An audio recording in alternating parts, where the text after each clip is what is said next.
அனைவருக்கும் வணக்கம். முயற்சி திருவினையாக்கம், முயற்சியின்மை இன்மை புகுத்துவிடும். சரிங்களா? இந்த திருக்குறள் வந்து ரொம்ப ரொம்ப முக்கியம்.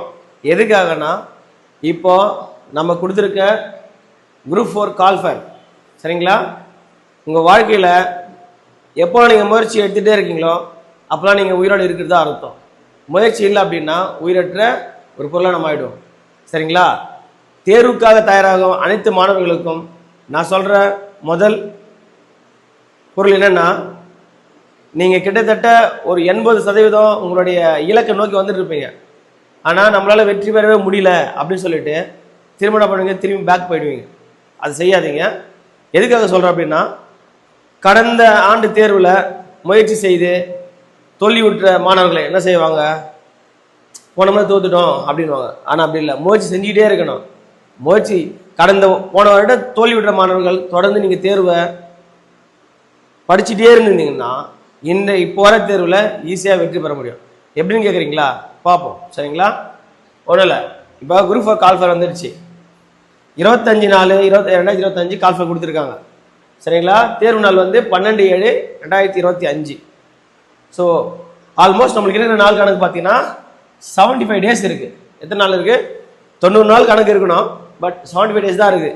எனக்கு ஏன் 75 டேஸ் கொடுத்தீங்கன்னு நம்ம அரசாங்கத்தை கேட்க முடியாது. அவங்க எத்தனை நாள் கொடுத்தாலும் நம்மளால் தயாராக இருக்கணும். அதுதான் நம்மளோட வேலை.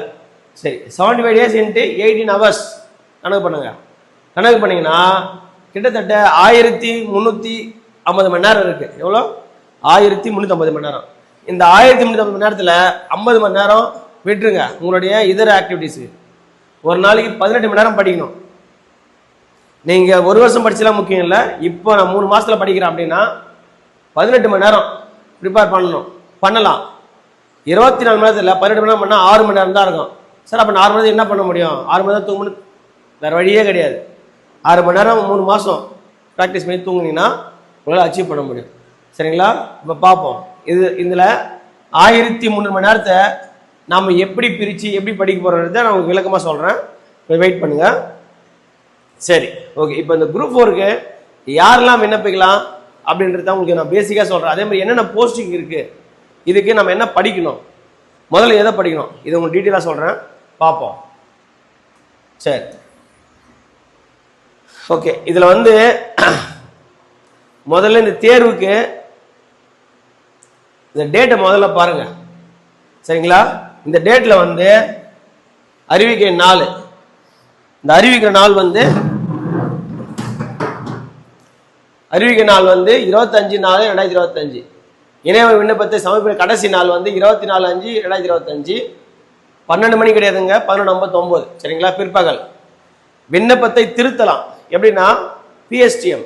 இந்த பிஎஸ்டிஎம்ன்றது என்னன்னா, தமிழ் வழியில் கல்வி கட்டுறவங்க 1ஆம் வகுப்புலேருந்து 5ஆவது வரைக்கும், 5ஆம் வகுப்பு முடிச்சு 6ஆம் வகுப்புலேருந்து 10ஆம் வரைக்கும், அப்புறம் 11, 12, இதே மாதிரி ஒரே ஸ்கூலில் படிச்சுக்கலாம், வேறு ஸ்கூலில் படிச்சுக்கலாம். நீங்கள் எந்த வழியில் படிச்சு சொல்லிட்டு அந்த ஸ்கூலில் போயிட்டு நீங்கள் ஒரு கடிதம் மட்டும் டிஎன்பிஎஸ்சி வெப்சைட்டில் அதனுடைய ஃபார்மேட் இருக்கும், அதை நீங்கள் பிரிண்ட் அவுட் எடுத்துகிட்டு அதை வந்து ஒரு லெட்ரு, நீங்கள் அந்த ஸ்கூலில் படிச்சிங்கிறதுக்காக எந்த வருஷம் படிச்சிங்க அந்த வருஷத்தை எழுதி உங்ககிட்ட சப்போஸ் டிசி ஜெராக்ஸ் இருந்தால் ஒன் வெஹிக்கிள் அட்டாச் பண்ணி எடுத்து போய் ஸ்கூலில் கொடுத்தீங்கன்னா அவங்க மேக்ஸிமம் ஒரு நாள் தேடுவாங்க, இல்லை 2 நாள் டைம் எடுத்துப்பாங்க. ப்ராப்ளம் கிடையாது. ஆனால் உடனடியாக பண்ணிவிடுங்க. அதை எடுத்து போய் கொடுத்துட்டா சர்டிஃபிகேட்டை கொடுத்தாங்கன்னா அதை வாங்கி எடுத்துன்னு வந்து நீங்கள் அப்ளை பண்ணும்போது அதை சேர்த்து அதில் அட்டாச் பண்ணிடணும். சரிங்களா? அதுக்காக தான் இந்த டைம் கொடுத்துருக்காங்க. தேர்வு நடைபெறும் நாள் மற்றும் நேரம் 12/7/2025.